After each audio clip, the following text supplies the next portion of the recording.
Padre Dios, gracias Señor por tu palabra, gracias Señor por este mensaje que nos das. Padre Dios, el día de hoy te pedimos que cada uno de nosotros podamos reconocer este testimonio tan importante que tú estás dando.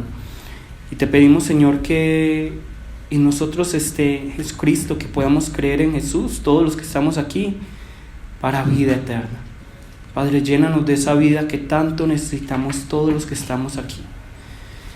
Padre Dios, en ese siervo tuyo derrama el aceite, el conocimiento, la sabiduría, el poder de tu palabra, y haz que no sean mis palabras, sino tus palabras. Oramos en el nombre de Jesús. Bueno, el día de hoy yo quisiera comenzar haciéndoles una pregunta que tiene una trampita. ¿Leer la Biblia salva? ¿Quiénes dicen que sí? Levanten la mano. ¿Será que leer la Biblia salva? Así es, pues nadie respondió, de pronto algunos estarán pensando sí, pero leer la Biblia no nos salva, ¿cierto? La salvación no depende de si yo leo o no la Biblia. ¿Listo? Pero nos acerca mucho a Dios, nos da temor de Dios. Eso, pero no nos salva, ¿cierto? La salvación no depende de si yo leo la Biblia o no, por así decirlo, de manera general. Entonces, ¿para qué leemos la Biblia? ¿Para qué nosotros leemos la Biblia? Porque de pronto alguno, digamos, no leyó la Biblia esta semana, entonces se siente culpable. Ay, estoy un poquito más cerca del infierno que ayer. Piensan algunos esto. Pero leer la Biblia no nos salva. ¿Listo? Y esto tiene que quedar muy claro. Leer la Biblia no nos salva. Entonces, ¿para qué leemos la Biblia? Nosotros leemos la Biblia para que a través de ella podamos encontrar, conocer y creer en aquel que nos salva. ¿Qué es quién? Jesús. Y para que luego de yo encontrar, conocer y creer en Jesús, yo viva como Él. ¿Listo? Entonces leer la Biblia no me salva, pero es el medio, no el fin, sino el medio a través del cual Dios nos ha permitido encontrar, conocer, creer en Jesús y vivir como Él vivió. De nada me sirve leer la Biblia miles de veces si no encuentro a Jesús, si no conozco a Jesús y si no creo en Jesús. De hecho, hay muchos teólogos que conocen muy bien la Biblia, que la han leído miles de veces, pero no creen en Jesús. De pronto, puede ser que muchos de nosotros, de los que estamos aquí, hemos leído la Biblia muchas veces en el reto de la lectura bíblica, pero no conocemos a Jesús. De nada me sirve si yo leo la Biblia, si yo estoy aquí parado enseñándoles, si yo conozco la Biblia de Génesis hasta Apocalipsis, cada versículo lo entiendo correctamente, de nada me sirve si yo no vivo según esa palabra. De nada me sirve. De nada. Yo puedo conocer muy bien desde Génesis hasta Apocalipsis, puedo conocer todo lo de teología, puedo conocer todas las doctrinas que existen, puedo decirlas correctamente, pero si yo no vivo según la palabra, si yo no vivo según Jesús, de nada me sirve. Y eso nos tiene que quedar muy claro. La Biblia no nos salva, pero es el medio a través del cual Dios nos permite encontrar, conocer, creer en Jesús y vivir como Él vivió. Y es importante también ese vivir como Él vivió, porque la palabra nos dice que sin obras, ¿la fe qué? Está muerta. Listo, entonces no es solo yo soy salvo por fe, pero esa fe se demuestra con obras. ¿Listo? Porque de pronto hay como este aire en el cristianismo, como yo soy salvo por fe y yo solo creo, entonces no importa las obras. No, las obras son muy importantes en la vida de fe, porque realmente Dios va a ver es el fruto, y el fruto lo demuestra las obras. Bueno, pero entonces nosotros vemos aquí que es importante leer la palabra, ¿sí o no? Sí. Totalmente. ¿Por qué? Porque ahí es donde encontramos, conocemos, creemos en Jesús y vivimos de acuerdo a Él a través de eso. Ahora, yo creo que quisiera creer yo que el mayor problema de muchos de nosotros no es que queramos desobedecer a Dios. Seguramente muchos de nosotros queremos obedecer a Dios. Queremos vivir según su palabra. El problema es que no entendemos lo que nos dice la palabra. Nos parece confuso lo que nos dice la palabra, ¿cierto? Entonces, a veces el problema no es que no leemos la palabra, a veces el problema no es que queramos desobedecer, sino que a veces el problema, creo que más bien muchas veces, es que nosotros no entendemos la palabra que quiere entrar a nuestra vida, cómo quiere hacerse parte de nuestra vida, y por eso, como no la entendemos, no la hacemos parte de nosotros, ¿cierto? Naturalmente el ser humano lo que no entiende lo rechaza, lo que no entiende lo rechaza, ¿listo? Entonces por eso es que realmente nosotros podemos ver que en el mundo el problema no es que la gente no quiera creer, el problema es que la gente no entiende, que la gente no comprende por qué debe de creer. Bueno, entonces es por esa razón que hoy vamos a salirnos de algo, un poco de lo habitual, y vamos a hacer como un ejercicio algo diferente. Lo vamos a hacer como en modo de calentamiento, ya que apenas llevamos un mes reuniéndonos, y quiero aprovechar que nos podemos reunir. Ningún atleta empieza a correr de una, sino que primero calienta.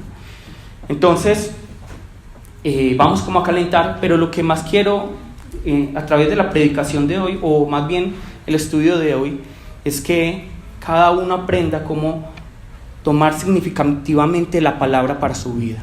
¿Listo? Que es muy importante. Entonces el día de hoy vamos a leer juntos nuevamente este pasaje. Vamos a desmenuzar juntamente este pasaje y vamos a sacar la aplicación juntos. En otras palabras, en conclusión, vamos a realizar un trabajo en conjunto. ¿Listo? Por esa razón, como todos los que quieran participar, esto no es una obligación, yo no voy a decir participe. El que quiera participar, yo los invito a todos a que participen. Están invitados a meter la pata. Uno metiendo la pata es que aprende. Yo le agradezco a Dios ser imperfecto, porque es a través de esa imperfección que Dios obra en mí. Si yo fuera perfecto, Dios no me tocaría. Pero como yo soy imperfecto, como todavía tengo muchos pecados, muchas falencias, muchas debilidades, Dios sigue obrando en mí. Yo le agradezco eso. Metan la pata. ¿Listo? Segundo, lo que quiero invitarles es que cada opinión sea para edificación. Nosotros como seres humanos es a veces, ¿cómo decirlo?, inevitable que queramos echar bullas, que queramos criticar a través de la palabra. Hay personas que utilizan la palabra para criticar al otro, pero no. Vamos a utilizar hoy la palabra. Vamos a opinar cada uno de nosotros el día de hoy para edificar, para que crezcamos, no para echar bullas, no para decir, ay, pero sí viste, no. Aunque realmente la palabra no creo que se dé para eso el día de hoy, los invito a que no se hace. Bueno, vamos a leer entonces la palabra del día de hoy, Juan 5, 30, 47. Juan 5, 30, 47, vamos a leerlo lentamente. Vamos a pensar, no importa que no entiendan todo, ahorita lo explicamos.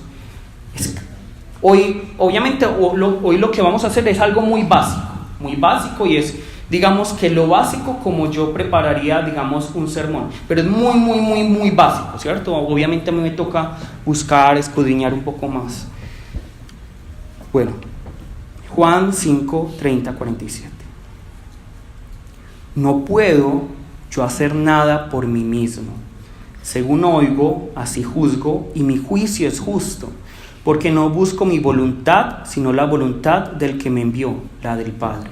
Si yo doy testimonio acerca de mí mismo, mi testimonio no es verdadero. Otro es el que da testimonio acerca de mí, y sé que el testimonio que da de mí es verdadero. Vosotros enviasteis mensajeros a Juan, y él dio testimonio de la verdad. Pero yo no recibo testimonio de hombre alguno, mas digo esto para que vosotros seáis salvos. Él era antorcha que ardía y alumbraba, y vosotros quisisteis regocijaros por un momento en su luz. mas yo tengo mayor testimonio que el de Juan, porque las obras que el Padre me dio para que cumpliese, las mismas obras que yo hago, dan testimonio de mí, que el Padre me ha enviado. También el Padre que me envió ha dado testimonio de mí. Nunca habéis oído su voz, ni habéis visto su aspecto, ni tenéis su palabra morando en vosotros, porque a quien Él envió, vosotros no creéis. Escudriñad las Escrituras, porque a vosotros os parece que en ellas tenéis la vida eterna, y ellas son las que dan testimonio de mí. Y no queréis venir a mí para que tengáis vida. Gloria de los hombres no recibo, mas yo os conozco, que no tenéis amor de Dios en vosotros. Yo he venido en nombre de mi Padre, y no me recibís. Si otro viniere en su propio nombre, a ese recibiréis. ¿Cómo podéis vosotros creer? Pues recibir gloria los unos de los otros, y no buscáis la gloria que viene del Dios único. No penséis que yo voy a acusaros delante del Padre. Hay quien os acusa, Moisés, en quien tenéis vuestra esperanza. Porque si creyereis a Moisés, me creeréis a mí, porque de mí escribió él. Pero si no creéis a sus escritos, ¿cómo creeréis a mis palabras? Amén. Parece un texto largo, pero realmente son solo 17 versículos, es muy corto. Es más cortico que el cubo, ¿cierto? Entonces, ustedes leen el periódico todos los días, leen Facebook todos los días, Instagram todos los días. Esto no es nada. Bueno, nosotros ya leímos el texto. Realmente deberíamos leer el texto muchas veces con varias versiones. Ya leímos el texto, acabamos de leer el texto. Ahora yo les quiero preguntar a ustedes, ¿este texto yo lo puedo aislar para entenderlo completamente, o necesito de lo que está alrededor para poder entenderlo? ¿Quién me puede decir? Opinen, no hay problema, metan la pata. Yo les pregunto, o nuevamente les pregunto, ¿será que este texto aislado de todos los demás textos que le rodean me permiten entenderlo completamente, correctamente, o necesito lo que está alrededor?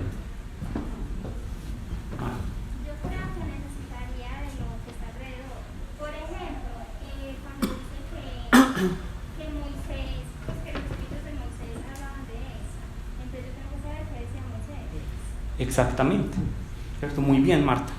Entonces, yo necesito, realmente, para todo versículo en la Biblia, para todo pasaje, para todo libro en la Biblia, yo necesito saber lo que está alrededor.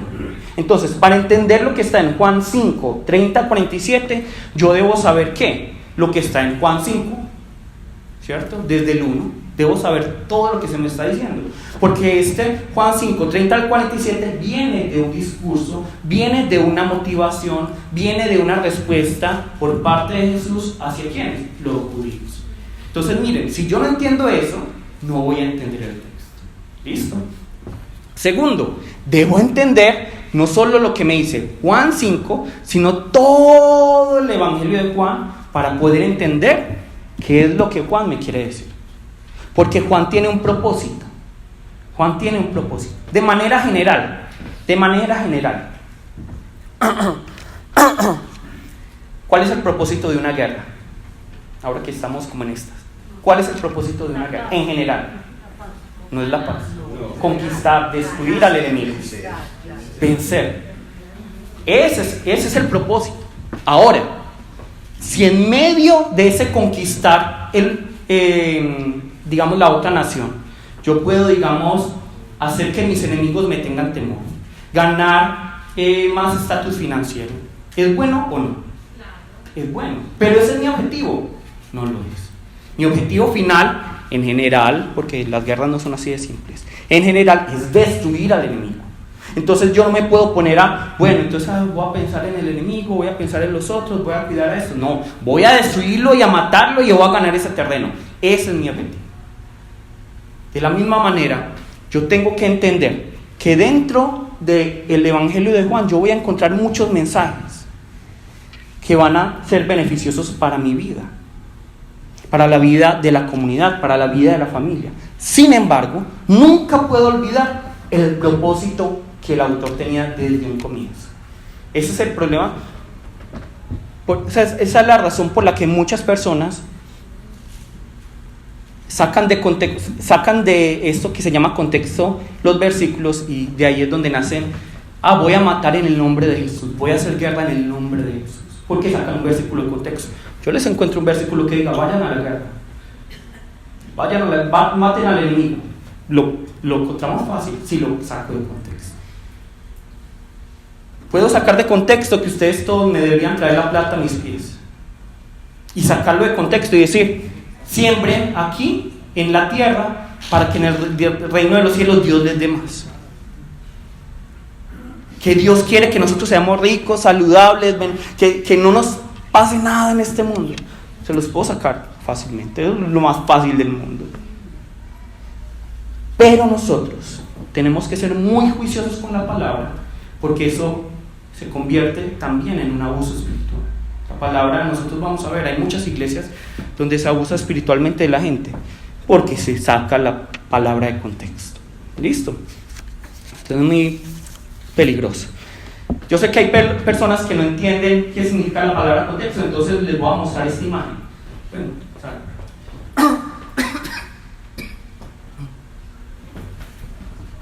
Bueno, yo no sé si todos lo ven. ¿Qué hay ahí? ¿Alguien que nos diga?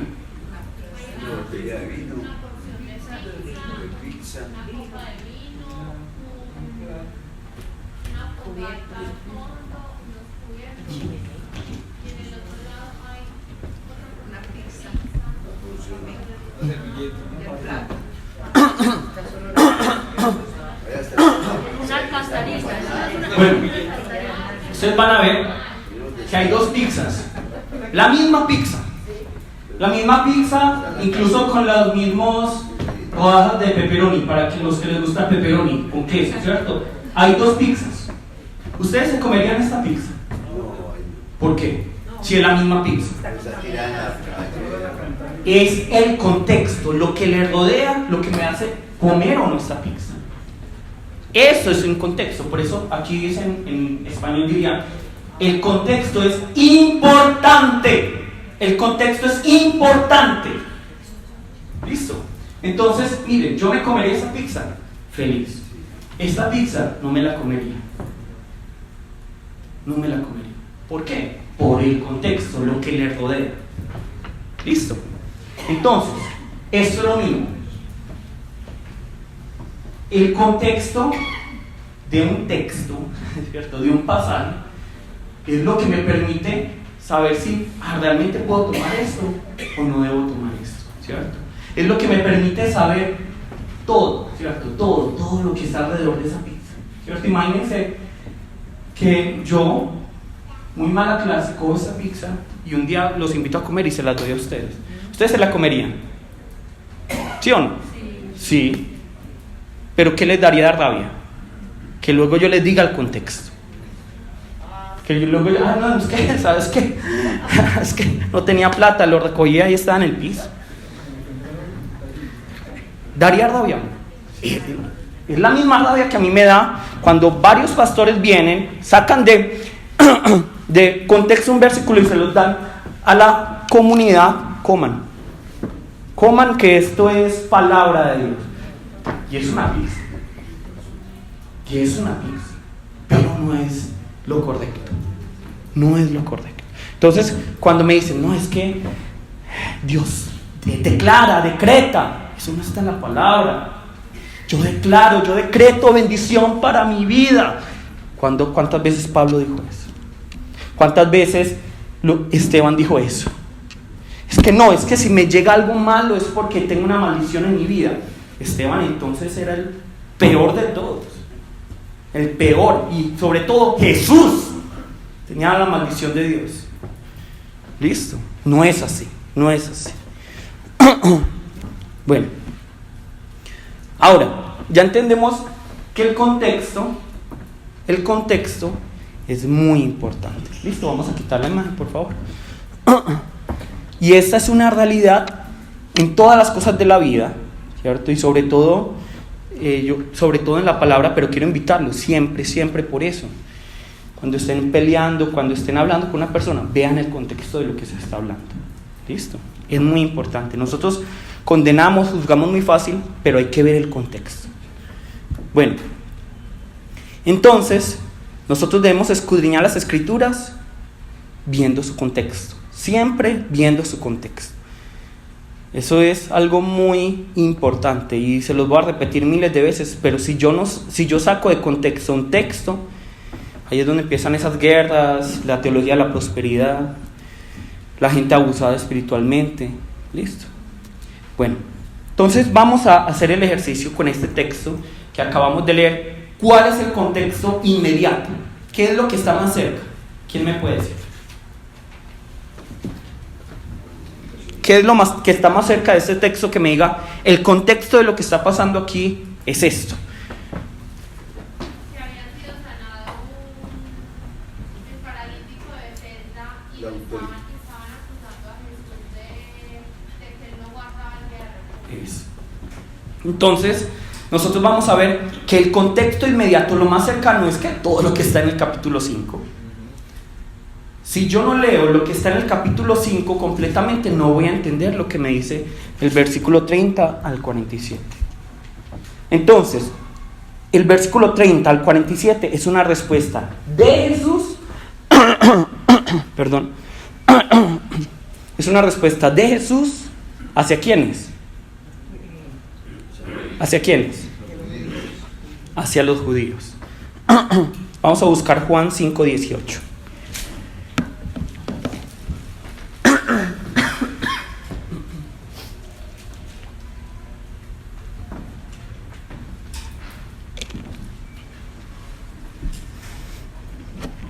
Miren lo que nos dice Juan 5:18. Por esto, los judíos aún más procuraban matarle, porque no solo quebrantaba el día de reposo, sino que también decía que Dios era su propio Padre, haciéndose igual a Dios. Entonces, miren, ese es el contexto. Juan 5, 30 al 47 es una respuesta de Jesús ante unos judíos que vienen ¿a qué? A criticarlo, a juzgarlo, a condenarlo, a maldecirlo. ¿Por qué? Porque él dice, yo soy hijo de Dios. Porque yo soy el Señor del día de reposo. Y de esta manera se está haciendo igual a Dios. Entonces miren, es una respuesta. Es muy importante entender eso. Para entender por qué Jesús empieza a tirarle como esas cositas que luego vamos a ver ahora. Ahora, ¿cuál es el contexto más lejano? ¿Cuál es el contexto, o cuál, más bien, para darle la clave, cuál es el propósito del Evangelio de Juan para entender completamente este texto que estamos leyendo hoy? Miren, y esto es lo básico, es lo que yo tengo que hacer cada día del Señor. Y tengo que investigar más, qué significa en griego, en hebreo, tengo que buscar no solo el contexto lejano, inmediato, sino el contexto geográfico, quiénes eran los judíos, eso es lo que uno tiene que hacer. Pero lo básico, cuando yo estoy leyendo la Biblia rápido, ¿qué es lo que debo hacer? Primero, nunca olvidar el contexto. ¿Listo? Porque hay palabras que me tocan y luego leo el contexto y digo, ay, no. Entonces, el contexto inmediato nos dice que Jesús está siendo atacado por los judíos porque Él dice, yo soy Señor del día de reposo. Él sana a este paralítico en Bethesda, muchas cosas. Ahora, ¿cuál es el propósito general del Evangelio de Juan? ¿Quién nos puede decir? ¿Quién se acuerda? Lo hemos repetido muchísimas veces. ¿Cuál es el contexto lejano? Es decir, ¿cuál es el propósito de todo el libro de Juan? Mostrar a Jesús como hijo de Dios. Juan Rafael, mostrar a Él como hijo de Dios. Falta una parte. ¿Cómo llegar a la vida eterna? ¿Cómo llegar a la vida eterna? Falta una parte. Creer que en Jesús es el Hijo de Dios para que tengamos vida eterna. Eso lo completa, ¿cierto? No se pueden las verdades a medias, sino completo. Para buscar vida eterna, ¿cómo? ¿Listo? Vamos a buscar Juan 20, 31. No se les olvide nunca este pasaje. Se les puede olvidar los números, no importa, pero nunca se les olvide para qué Juan escribió Juan. ¿Para qué lo escribió?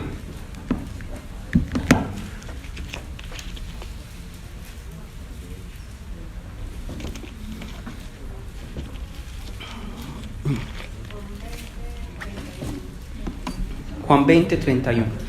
Bueno, ¿alguno hasta el momento dice, no, yo no entendí esa parte? ¿O se sienten cómodos así hablando? Excelente, listo. Juan 20:31. ¿Cuál es el propósito de Juan? Hablarnos de cómo que nos vaya bien en la familia, que nos vaya bien en los negocios, o evitar que la gente se aleje del Señor. ¿Cuál es el propósito de Juan? Pero estas se han escrito, ¿para qué?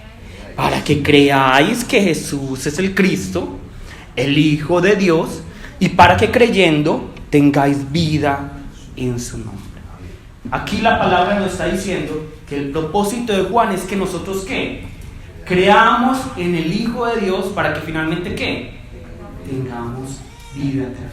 Ese es el propósito. Y nunca se nos puede olvidar eso. A pesar de que podamos encontrar subtemas, el tema principal es: crean que Jesús es el Cristo, el Hijo de Dios, para que tengan vida eterna. ¿Listo?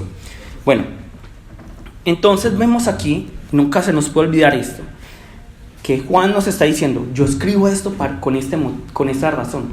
Entonces yo les pregunto, ya nos saltamos, digamos, una parte rápido y ahorita volvemos.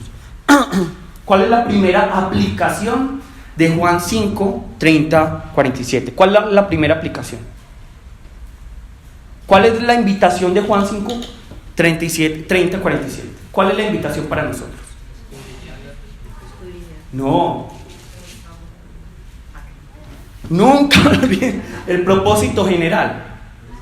Yo quiero eso. Cuando ustedes lean desde Génesis 1 hasta, desde Juan, todo lo que vayan a leer, cada versículo lo hice con esta motivación.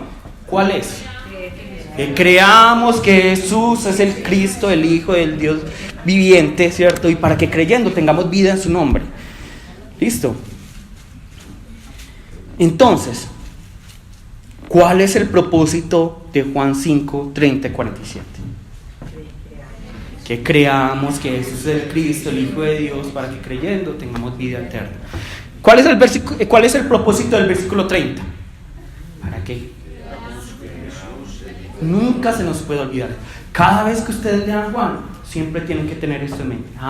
Juan está escribiendo esto no para que yo tenga dinero, para que me vaya bien en mi familia, para que en todo me vaya muy bien, para que mi vida personal sea sanada y mis emociones y todo sea muy lindo. No, Juan está diciendo que el propósito de él es ¿qué? Que nosotros creamos que Jesús es el Cristo, el Hijo de Dios, para que creyendo tengamos vida en su nombre. ¿Listo? La próxima semana también estudiamos Juan. Entonces les hago la misma pregunta. La próxima semana, Juan 6, ¿cuál es el propósito? Para que creamos que Jesús es el Cristo, el Hijo de Dios, para que creyendo tengamos vida. Listo. No se nos puede olvidar. ¿Listo? Bueno, ahora ya conocemos el contexto y eso ya nos dio la primera aplicación. ¿Listo? Con solo conocer qué nos dice Juan 20:31, cada vez que a ustedes les toque predicar, ¿cuál será la aplicación de este versículo de Juan? Ya sé, que creamos. Con eso es más que suficiente. ¿Listo? Ya entendimos el contexto. Ahora vamos al texto. Vamos a lo que nos dice Juan 5, 30, 47. Vamos a leerlo lentamente y ustedes me van a decir, primero, antes de comenzar, solo con lo que ustedes leyeron, una palabra clave de este texto. ¿Cuál es la palabra clave de este texto? ¿Qué es lo que se ha estado repitiendo y repitiendo? ¿Cuál es el tema principal de este texto aquí? No del contexto. No de este texto. El testimonio. El testimonio. ¿Listo? El testimonio acerca de Jesús. Entonces, teniendo esto en mente, teniendo esta palabra clave en la cabeza, testimonio, que se repite muchas veces en este texto, vamos a escudriñar qué nos dice.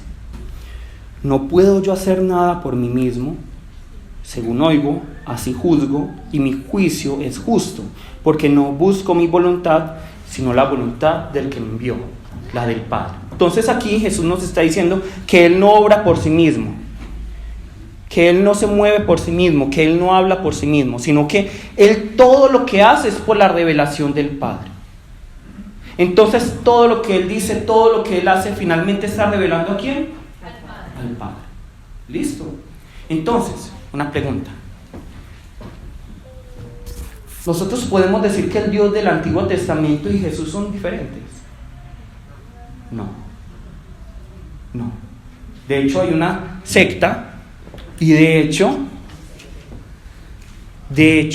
muchas iglesias siguen esta secta que se formó en los primeros 3 siglos, en el que se habla de un Dios que es como todo bravo y un Jesús que es completamente amoroso, que está revelando un Dios verdadero. Como el Dios del Antiguo Testamento es bravo y el del Nuevo Testamento es amoroso, a mí no me gusta ese Dios bravo, entonces lo voy a desechar. Me gusta el Dios amoroso, entonces solo voy a tomar lo del Dios amoroso. Lo hemos escuchado muchas veces. El Dios amoroso, que todo es lindo, el Dios Barney, querámonos, amémonos. En cambio ese Dios que le gusta la justicia, que le gusta lo santo, que le gusta lo bueno, que no le gusta el pecado, ese no me gusta. Muchas iglesias, aunque no lo conozcan, aunque no digan yo creo en ese evangelio, están creyendo en esa secta, ¿cierto? Muchas iglesias, porque nosotros tenemos que tener este balance, este Dios que es justo, que le gusta lo santo, que es bueno, que detesta el pecado, pero al mismo un Dios amoroso, misericordioso. No es digamos un Dios que le falta alguna de estas dos cosas, siempre va con estas dos cosas. ¿Listo?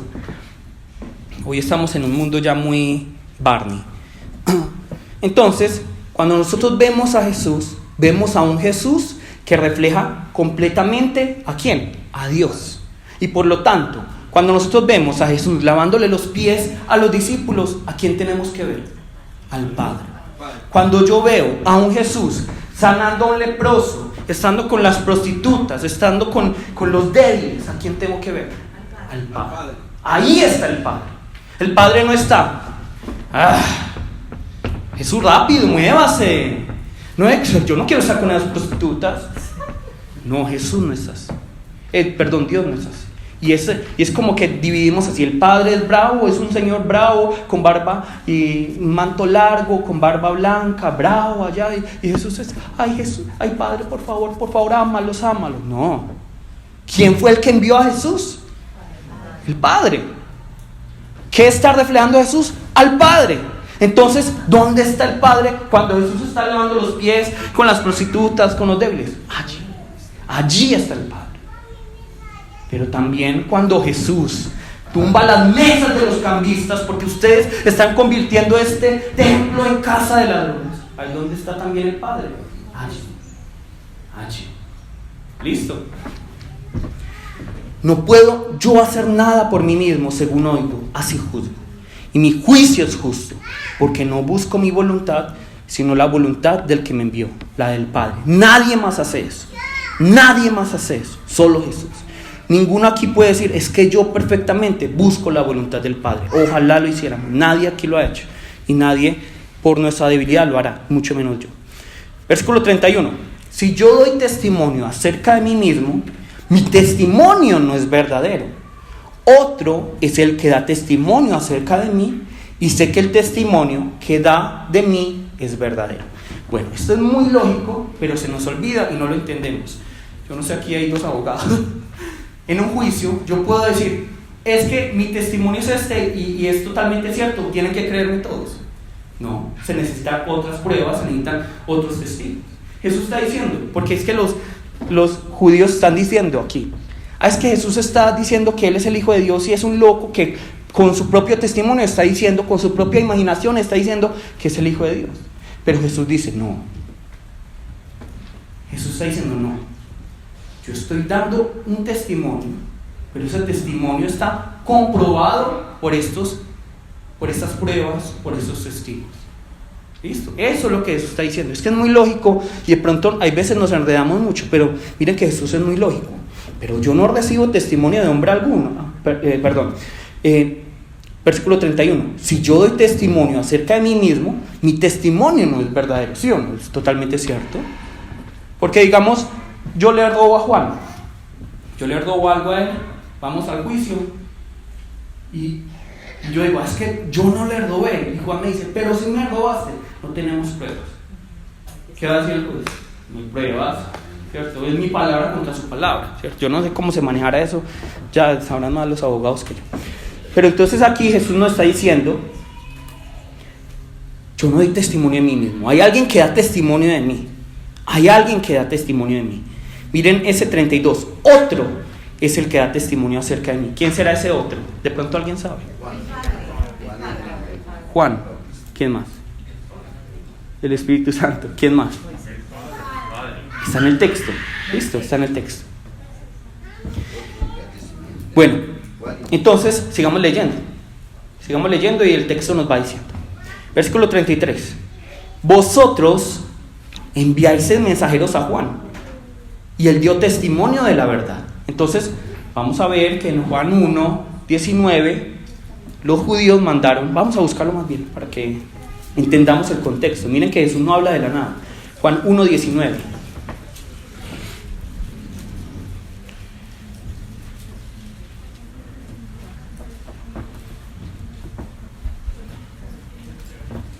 Juan 1:19. Bueno, este es el testimonio de Juan. ¿Qué? Cuando los judíos enviaron de Jerusalén sacerdotes y levitas para que le preguntasen, ¿tú quién eres? Listo, nuevamente al capítulo 5, versículo 33. Vosotros enviáis mensajeros a Juan. ¿Sí vieron? Por eso es importante el contexto. Y él dio testimonio de la verdad. ¿Cuál fue el testimonio de Juan el Bautista? Yo no soy el Cristo. Yo no soy el Cristo, dijo Juan. ¿Listo? Luego dice el versículo 34. Miren Jesús, es que Jesús es muy amoroso. Versículo 34. Pero yo no recibo testimonio de hombre alguno. Es decir que para Jesús realmente es importante el testimonio de Juan. No. Para probar válidas las palabras de Jesús y del Padre, ¿es importante el testimonio de Juan? No es importante. Porque Jesús mismo dice, para mí, yo no recibo testimonio de hombre alguno. Está diciendo Jesús. Pero, veamos lo que nos dice ahora. Mas digo esto para que vosotros seáis salvos. Para que vosotros seáis salvos. Es decir, bueno, yo no voy a recibir, para mí no es importante el testimonio de Juan, pero por ustedes, hagamos pues como si fuera importante. Es lo que está diciendo Jesús. ¿Listo? Hasta ahí entendemos. Si hay alguien que no entiende, no importa. ¿Listo? Levanta la mano, ahora pregunta. Estamos poco a poco. La idea de una predicación no es que ustedes se den cuenta que yo sé, sino que cada uno comprenda la palabra y luego la aplique a su vida. ¿Listo? No importa si tenemos que dividir este sermón en dos, por mí no hay problema. ¿Listo? Versículo 35. Él era antorcha que ardía y alumbraba, y vosotros quisisteis regocijaros por un tiempo en su luz. Entonces, digamos, si yo pongo una antorcha y pongo al sol a su lado, ¿cuál brilla más? El sol. Entonces, temporalmente sí, la gente se regocijaba en el testimonio de Juan que decía, ya viene el reino de los cielos. Y ahí ya estaban calenticos. Ahí estaban allí muy, muy felices. Pero llega el sol verdadero, la luz verdadera que es Jesús. Entonces, ¿qué pasa con esta antorcha? ¿La dejo ahí prendida? No, ya la apago, ya no sirve. Lo mismo pasa con Juan. Juan en ese momento dio testimonio y para nosotros los hombres era importante, estuvimos felices ahí. Pero cuando ya llega el sol de justicia, ¿qué debemos hacer? Y Juan, chao, voy donde Jesús. Lo mismo conmigo, lo mismo con todos los pastores y con todos los líderes y con todas las personas que ustedes ven por internet, por Facebook. Un momento estoy aquí y escucho, pero finalmente ¿dónde tengo que ir? Donde Jesús. ¿Listo? Nuestra dependencia está en Jesús. Esto también ya estaba profetizado Búsquenlo en la casa, Salmo 132, 17. Salmo 132, 17. Bueno, versículo 36. Ya vimos entonces que hay un testigo. ¿Cuál es el primer testigo? Juan el Bautista. Aquí se está hablando, esto es como un juicio. Un juicio. Listo, es un juicio. Primero vienen, es que el final se van a dar conmigo. Primero vienen los judíos. Vamos a juzgarte, ¿cierto? Y se paran ahí como jueces. Y Jesús está aquí dando las pruebas. Miren, estas son las pruebas. Yo voy a llamar a mi testigo, ¿cierto? Voy a llamar al testigo número 1. ¿Quién es? Juan el Bautista. No es importante, pero venga, más pruebas. Versículo 36. Mas yo tengo mayor testimonio que el de Juan. Jesús dice, yo tengo mayor testimonio que el de Juan. Es mucho más válido y por eso no me importa tanto el de Juan. ¿Cuál es el testimonio de Jesús? El testigo, porque las obras que el Padre me dio para que cumpliese, las mismas obras que yo hago, dan testimonio de mí que el Padre me ha enviado. ¿Quién es el segundo testigo? No, las obras. Las obras que el Padre le mandó. Porque miren, ¿quién es el que está dando testimonio aquí? Mas yo tengo mayor testimonio que el de Juan, porque las obras que el Padre me dio para que cumpliese, las mismas obras que yo hago, dan testimonio de mí. ¿Quién es el que está dando el testimonio? Las obras, ¿cierto? Las obras. Obviamente, al final del camino está el Padre, porque el Padre es el que está haciendo esto. Pero aquí el que está dando el testimonio, el segundo testigo es las obras. Entonces, nuevamente, cuando Jesús va a esa fiesta en Caná, a las bodas, convierte esta agua en vino. Cuando va donde esta mujer samaritana, olvidada. Cuando va donde este hombre paralítico en Betesda. Cuando va donde las prostitutas, cuando va donde los débiles. ¿Dónde está el Padre? Ahí está. Y ahí está su obra, la obra del Padre. ¿Listo? Versículo 37. También el Padre que me envió ha dado testimonio de mí. Nunca habéis oído su voz, ni habéis visto su aspecto, ni tenéis su palabra morando en vosotros, porque a quien Él envió, vosotros no creéis. Entonces, ¿quién es el tercer testigo? Ahí el Padre. Tenemos primer testigo, Juan. Segundo testigo, las obras. Tercer testigo, el Padre. El Padre da testimonio de mí. Incluso cuando Él dice, este es mi Hijo amado en quien tengo complacencia, seguramente ya las demás personas conocían esto que el Padre había dicho.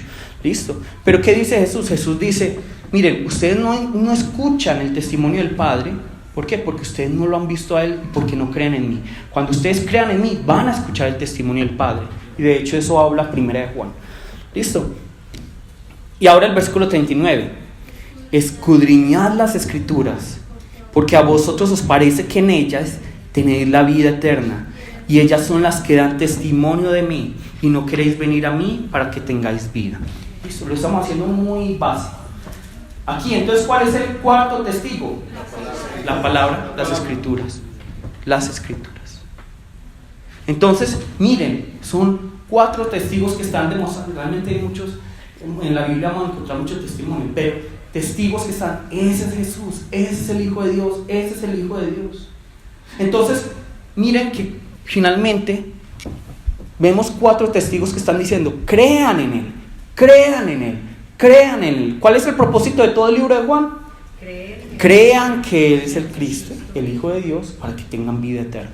Listo, crean en Él, crean en Él, crean. Tenemos pruebas, esas son las pruebas, ¿cierto? Entonces está diciendo Jesús, escudriñen las Escrituras, porque miren, Juan el Bautista, al que ustedes le creyeron durante un tiempo, habló de mí. Mis obras, mis frutos hablan de mí. El Padre habla de mí. Y las Escrituras, desde Génesis hasta Apocalipsis, aunque en ese momento no existía realmente ni de Mateo a Apocalipsis, entonces para ellos Escrituras, palabras, ¿desde dónde? Génesis hasta Malaquías. Entonces, para ellos que leían toda esta palabra, allí estaba ¿quién? Jesús. Luego versículo 41. Gloria de los hombres no recibo. ¿Quiénes sí reciben gloria de los hombres? Nosotros. Nos encanta la gloria de los hombres. Nos encanta que nos aplaudan. A todos nos encanta. Mas yo os conozco que no tenéis amor de Dios en vosotros. Es decir, ¿cuál es el punto principal aquí? Que ellos no tienen amor de Dios en ellos. 43. Yo he venido en nombre de mi Padre y no me recibís. Si otro viniere en su propio nombre, a ese recibiréis. Eso pasa muchas veces, ¿sí o no? Que la gente viene en su nombre y lo reciben totalmente. Pero yo vengo en el nombre de Jesús a estar con la prostituta, estar con el débil, estar con la viuda, estar con el fornicario, estar con el ladrón. Y ahí reciben a Jesús. No, ahí no he recibido a Jesús. 44. ¿Cómo podéis vosotros creer, pues, recibir la gloria a los unos de los otros y no buscáis la gloria que viene del Dios único? Entonces, ¿quién es la representación? ¿Quién es la gloria de Dios? Aquí la palabra lo está diciendo. Jesús. Y cuando yo recibo a Jesús, ¿recibo qué? La gloria de Dios, recibo sus obras, recibo su poder, recibo su amor, todo lo que viene con Jesús y todo lo que es el Padre. Pero si yo no recibo a Jesús, ¿a quién no estoy recibiendo finalmente? Al Padre. Y entonces, si yo digo, Jesús es un mentiroso, Jesús es falso, finalmente, ¿qué estoy diciendo? Que Juan es un mentiroso, que las obras son mentiras, que el Padre es un mentiroso y que las escrituras son falsas. ¿Cierto? Es muy lógica la palabra es muy lógica. Pero si yo por otra parte digo, Jesús, ven a mi vida, viene ese poder, ese amor, esa justicia, esa gloria del Padre, esa vida eterna. ¿Listo? Bueno, ahora miren qué tan bonito como Jesús hace esto. 45 al 47. No penséis que yo voy a acusaros delante del Padre. Hay quien os acusa, Moisés, en quien tenéis vuestra esperanza. Porque si creyeseis a Moisés, me creerías a mí, porque de mí escribió él. Pero si no creéis a sus escritos, ¿cómo creeréis a mis palabras? Entonces miren, es espectacular. Yo no sé, yo me imaginé esto en una película, pero no se me viene ninguna película a la cabeza. Están juzgando a Jesús. Jesús está ahí en el banquillo, ¿se llama? Bueno, en el banquillo ahí. Yo soy el acusado y todas las pruebas. Pero entonces cambian los roles. Y ya no es Jesús el acusado, sino ¿quiénes? Los judíos, nosotros los acusados. Para que luego sea ¿quién es el que está diciendo así? No, Moisés. Ustedes son los que no escucharon. Ustedes tenían su fe en mí como persona, pero no en mis palabras. Lo mismo. ¿Cuántas veces nosotros también ponemos la confianza en los hombres, pero no en la palabra del Señor? Ustedes pusieron su confianza en mí, ustedes casi que me idolatraron a mí. Hablen mal de Moisés en Israel, a ver qué les pasa. Ustedes me idolatraron a mí, pero no creyeron en mis palabras. Entonces, ¿qué? Yo los juzgo a ustedes. Muy bonito, ¿cierto? No me viene ninguna película a la cabeza.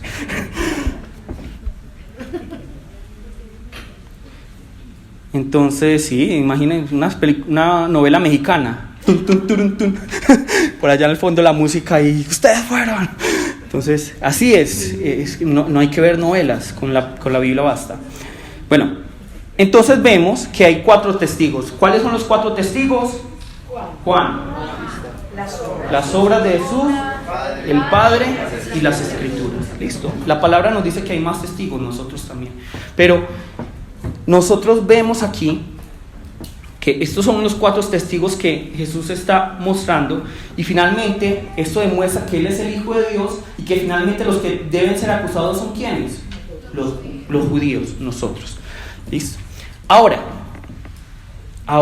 vamos a preguntarnos esto. Ya vemos el contexto, el texto, y esto vamos a hacerlo rápido. Y es lo más importante, aunque, bueno, no más importante, es importante igualmente, la aplicación. Porque ¿de qué me sirve saber que todo esto si yo no lo aplico a mi vida? ¿Cierto? Si yo no lo aplico a mi vida. Y aquí es donde el contexto de cada uno es muy importante. ¿Listo? Entonces, yo al leer este texto debo preguntar, Y cada vez que yo escucho una predicación debo preguntarme, bueno, ¿y esta palabra que hoy habló el ministro, o esta palabra que hoy leí, cómo se aplica a mi vida en Colombia, en mi trabajo, en mi familia, con mis amigos, en mi vida personal, en la iglesia? Es importante que hagamos ese ejercicio y yo creo que es una de las cosas más duras de realmente la palabra. Entonces empecemos desde afuera hacia adentro. En el contexto lejano, ¿cuál es la primera aplicación? Ahorita se los había dicho. ¿Cuál es la primera aplicación? En el contexto lejano, es decir, entendiendo cuál es el motivo por el que Juan escribe Juan 5, 30, 47. ¿Cuál es la aplicación? Que creamos. Que creamos. Entonces, cuando yo leo Juan 5, 30, 47, ¿qué es lo primero que yo debo? Yo tengo que aplicar esto. ¿Qué es? Creo. Entonces la pregunta que debe venir a mi cabeza, pero yo sí creo. Pero yo sí creo en el testimonio de Juan, de las obras del Padre y de las Escrituras. Sí creo. Si no, entonces ahí es donde tengo que hacer otro trabajo. Pero el motivo principal por el que Juan escribe este evangelio es crea. Esa es la primera aplicación. ¿Listo? Ahora, centrémonos en el texto. Centrémonos en el texto. ¿Cuál, digamos, es la segunda aplicación de este texto? ¿A qué nos está invitando el evangelio? A dar testimonio. A convertirnos en parte de esa lista de testigos que hablan acerca de Jesús. Que hablan acerca de Jesús. No solo con su boca, sino con su vida, que es lo que más se nos dificulta a todos. ¿Listo? Entonces, todo cristiano, todos los que estamos aquí tenemos un llamado. Digámoslo, podemos llamarlo llamado general. Todos tenemos un llamado en común. ¿Cuál es ese llamado en común? Ser testigos. No importa si uno es un niño, no importa si uno es un adulto, no importa si uno es mujer o es hombre, no importa si yo tengo este estatus socioeconómico, ese tipo de educación, no importa ni siquiera si sé mucho o poco de la Biblia. ¿Cuál es el llamado de todos nosotros? Ser testigos de Jesús. No solo con mi boca, que también es importante, sino también con mis acciones. Porque hay algunas personas, y digo que esto también es importante, porque algunas personas, no, es que yo no voy a hablar acerca de Jesús, pero con mi vida voy a mostrar que Jesús está en mí. Los colombianos son muy buena gente. Hay veces uno cree que es cristiano, pero es súper satánico, ¿cierto? Que se porte uno bien no muestra que uno cree en Jesús, no da testimonio totalmente, pero es, digámoslo, cierta parte en el sentido bíblico. Yo debo hablar, pero también debo actuar. Entonces no puede ser ninguno de los dos. Entonces todos tenemos este llamado en común. Obviamente cada uno tiene un llamado muy personal, ¿cierto? Cada uno tiene un llamado específico. Y yo creo que nadie puede entrometerse en el llamado del otro como, es que tú tienes que actuar así. Nosotros vemos a Pablo. ¿Qué decían las personas? Pablo, tú no te puedes juntar con los gentiles. Tú no te puedes juntar con los incircuncisos, con aquellos que no cuidan el día de reposo. Tú no te puedes juntar. ¿Y qué dice Pablo? No, es que yo soy apóstol de los gentiles. Ese es mi llamado. Y los otros decían, no. Muchos de ustedes dirán, es que el ministro tiene que hacer esto por ser ministro. No, es que de pronto no es el llamado mío lo que ustedes están pensando. El Señor tiene un llamado para mí. Y eso es lo que yo debo cumplir. ¿Yo a quién le tengo que rendir cuentas? A Él. ¿Cierto? Cada uno busque su llamado y péguese a ese llamado, no importa lo que digan las demás personas. Pero lo que la palabra nos está diciendo aquí es que todos tenemos un llamado en común, que es ¿cuál? Ser testigos de Jesús. Ser testigos de Jesús. Todos aquí. Entonces, ya para que terminemos unas preguntas. ¿Cuál es el llamado? ¿Cómo doy testimonio yo de Jesús en mi trabajo? ¿Quién nos puede dar ejemplos? ¿Cómo puedo yo dar testimonio? Porque es allí donde hay que dar testimonio. En la iglesia no. Bueno, en la iglesia sí, pero más allá. Porque allá es donde no creen. En mi relación con los compañeros. En mi relación con los compañeros. Por ejemplo, tratándolos bien. Tratándolos bien, ¿qué más? Nos ejercemos No ser chismoso, ¿cierto? Como es de bueno chismosear. La obediencia al El jefe. respeto que uno tenga. El respeto, la reverencia al jefe, ¿cierto? La responsabilidad frente a mi trabajo, especialmente cuando nadie me ve, porque hay gente que actúa muy bien pero cuando lo están viendo, pero cuando no lo están viendo, ahí es donde tienes que actuar Exactamente. como debe ser. Exactamente. Ahora, yo no estoy diciendo, pues, o sea, lo que yo estoy diciendo es testimonio que si todos van a una fiesta, yo soy el primero que estoy borracho y para en un parlante bailando. No es buen testimonio, ¿cierto? Pero es mal testimonio que yo vaya a una fiesta con los compañeros de trabajo. No, ¿cierto? No hay ningún... Cuando manejo, ¿Qué? mientras conduzco, Mientras conduzco, ¿cierto? Pi, pi, pi. no pelear con él. ¿Cómo podemos, por ejemplo, dar testimonio entre los amigos? Por ejemplo. Testimonio, sí. Siendo leales. Siendo leales, ¿qué más? Tratándolos bien. Tratándolos bien, ¿qué más? Aconsejándolos cuando están haciendo algo que no deben. Y exhortándolos, ¿cierto? Exhortándolos y aconsejándolos. Hey, yo creo que le deberías bajar eso de la marihuana, ¿cierto? No para ti. Sí, sí. Yo creo que el lenguaje que utilizamos, El lenguaje que el utilizamos. lenguaje que utilizamos a veces es muy fuerte en los contextos y eso no habla bien de nosotros ciertas palabras que nosotros toleramos. Eso es. Cuando estén hablando de otra persona mal, uno decir, pero hay que entender de todo el contexto. Bueno, ahora, ¿cómo podemos dar testimonio, digamos, en la familia? Que es donde menos damos testimonio muchas veces. Porque en el trabajo somos santos, donde los amigos, los más panas, ¿cómo es que dicen aquí? Luz en la calle, oscuridad en la casa. Bueno, en la familia, ¿cómo podemos dar testimonio? Haciendo el desayuno. Haciéndole el desayuno. Cinco lenguajes era Tolerancia, eso, tolerancia. La tolerancia. Los que no se han casado se van a dar cuenta, y los que se han casado se han dado cuenta, que el matrimonio más que amor es perdón. Es Es perdón. perdonar y perdonar y perdonar y perdonar, y uno se da cuenta que o sea, es como un cuartel general del perdón, Pero ¿cierto? también el diálogo, o sea, saberle decir a la persona que está equivocada, pues muchas veces, como somos cada brava, ¿no? Saber dialogar. o reconocer. Ahora también es en la exhortación, como creo que decía atrás, la exhortación, hey, mi hijo, no estás haciendo lo correcto, esto es lo que nos enseña la palabra, ¿cierto? ¿Qué más? En los zapatos del otro, que nos falta tanto. Bueno, uno también tiene que aprender a conocer a la gente y saber, pero el tonito es importante. No pestañes tan duros. No pestañas. Dicen. Entonces miren todas estas cosas. Suena gracioso, pero es que es en la familia, es en donde los amigos, es en el trabajo, es en la ciudad donde yo debo dar testimonio, donde yo reflejo a Jesús. Y aunque suene un poco, obviamente nosotros nos equivocamos y no falta el que va a decir, pero usted no pues que es cristiano. Es que los cristianos nos equivocamos, es una realidad. Pero dando ese testimonio es que nosotros estamos llevándole vida a esas personas. El testimonio no es una responsabilidad mía, es responsabilidad de cada uno.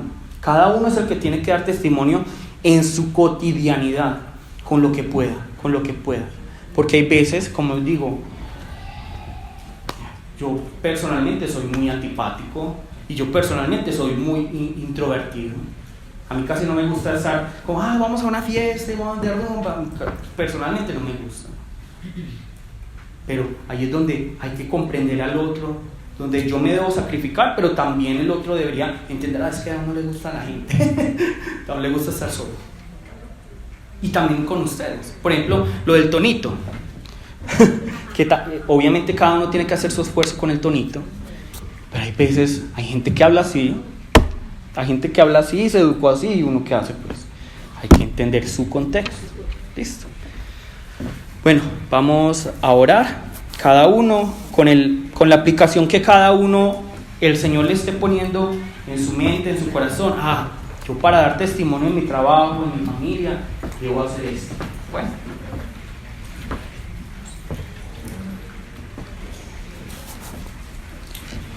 Bueno, vamos a orar.